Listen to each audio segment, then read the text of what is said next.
napaka-importante ng araw na ito, and we would like to congratulate the impeachment court. Dahil hindi pa man tapos, pero ito ay isang importanteng hakbang patungo sa pag-comply sa proseso hanggang matapos at makita ang katotohanan. Uulitin lang po natin, ang nangyari po ay hindi hatol, kundi isang pagtugot ng korte, ng impeachment court and the Senate at this point of time na isabpina or ipadala ang mga dokumento related sa tax records and financial transactions.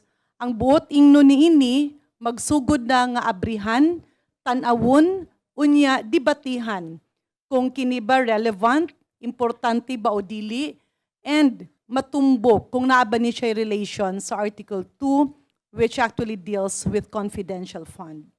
Ikinagagalak natin ang prosesong ito, and if I may quote the spokesperson of the Senate Impeachment Court a while ago, he categorically said, the decision of the impeachment court is surgical, not sweeping. So makikita natin na wala siyang pinapaboran na kung sino man, and it's surgical. Ibig sabihin kapag ikaw ay may isang bukol or tumor, hindi pwedeng kunin mo na ang buong vital organ. Parang example, may colon cancer yung isang pasyente. Surgical means kukunin mo lang ang bukol na nagbibigay ng prognosis sa isang pasyente. Hindi mo tatanggalin ang buong bituka.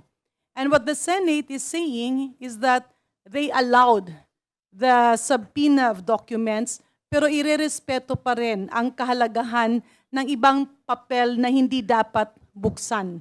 Lalo na kapag ito'y sensitibo at wala namang kinalaman sa pinag-uusapan na kaso.